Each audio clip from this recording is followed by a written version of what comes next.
ഹരിസി, ഭൂമിയുമായി ബന്ധപ്പെട്ട് എന്തൊക്കെ ആക്ഷേപങ്ങളാണ് ശ്രദ്ധയിൽപ്പെടുന്നത്?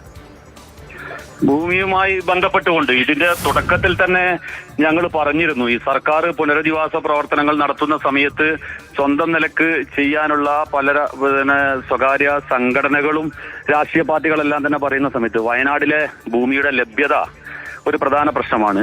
ഭൂരിപക്ഷം ഭൂമികളും തോട്ടഭൂമികളായിട്ടാണ് ഉള്ളത്. അപ്പോൾ അത്തരം ഒരു സാഹചര്യത്തിൽ ഈ ഇത്തരം ഭൂമികളിൽ ഈ പുനരധിവാസ പ്രവർത്തനങ്ങൾ നടത്തുമ്പോൾ അതിന് വലിയ താമസം വരും എന്നുള്ളൊരു സാധ്യതയെക്കുറിച്ച് മുമ്പേ ഞങ്ങൾ പറഞ്ഞിരുന്നു.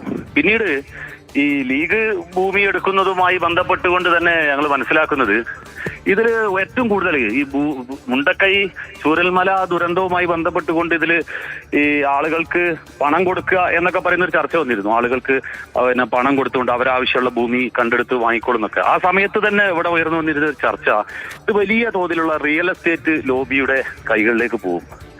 ആളുകൾ വഞ്ചിതരാകാനുള്ള നല്ല സാധ്യതയുണ്ട്. കാരണം വയനാട് ഭൂമിയുടെ ലഭ്യതയുടെ തന്നെയാണ് പ്രശ്നം. അത്തരം ഒരു സാഹചര്യത്തിൽ ഇപ്പൊ ലീഗും ചെന്നുപെട്ടിരിക്കുന്നത് ലീഗിനകത്തു തന്നെയുള്ള റിയൽ എസ്റ്റേറ്റ് ലോബികളുടെ കയ്യിലാണ്.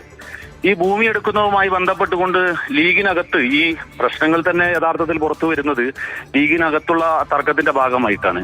ലീഗിലെ റിയൽ എസ്റ്റേറ്റ് വിഭാഗം ഭൂമി കണ്ടെത്തുന്നതിന് വേണ്ടിയുള്ള ശ്രമം നടത്തുക, മുമ്പ് കണ്ടെത്തിയിട്ടുള്ള ഭൂമി അത് ഏറ്റെടുക്കാതെ ഈ ഭൂമിയിലേക്ക് എത്തിയിട്ടുള്ളതും റിയൽ എസ്റ്റേറ്റ് താല്പര്യത്തിന്റെ ഭാഗമായിട്ടാണ്. ഇത്തരത്തിലുള്ള ഒരു താല്പര്യത്തിന്റെ ഭാഗമായിട്ട് ഈ ഭൂമി എടുക്കുമ്പോൾ സർക്കാരിന്റെ ലിസ്റ്റിൽപ്പെട്ടിട്ടുള്ള ആളുകളുണ്ട്.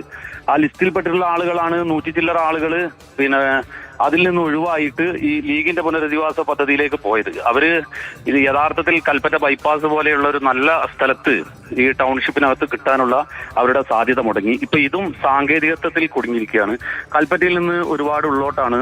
മറ്റൊന്ന് തോട്ടഭൂമിയാണ്. ഈ കാപ്പി കൃഷിക്ക് വേണ്ടിയിട്ട് ഇളവ് നൽകിയിട്ടുള്ള ഭൂമിയാണെന്നാണ് മനസ്സിലാക്കുന്നത്. വില്ലേജ് ഓഫീസറുടെ റിപ്പോർട്ട് കൂടി പോയതോടുകൂടി ഇത് ഈ നിയമക്കുരുക്കഴിച്ച് എങ്ങനെ കൊണ്ടുവരും എന്നുള്ള കാര്യത്തിൽ വലിയ പ്രയാസം നിൽക്കുകയാണ്. ഇതിൽ ഏത് പ്രയാസത്തിന്റെ പേരിലായാലും ഈ മുണ്ടക്കൈയിലെ ദുരന്തത്തിൽപ്പെട്ടിട്ടുള്ള ആളുകൾ വലിയ രീതിയിൽ ആശങ്കയിലേക്ക് പോകുന്ന ഒരു സാഹചര്യമാണ് ഉണ്ടായിട്ടുള്ളത്. അതാണ് വളരെ പ്രധാനപ്പെട്ട എന്താണ് അവിടെ സംഭവിച്ചത് എന്ന കാര്യത്തിൽ ഒരു പൊതുചിത്രമാണ് CPM ഏരിയ സെക്രട്ടറിയുടെ വാക്കുകളിൽ നമുക്ക് വ്യക്തമാകുന്നത്.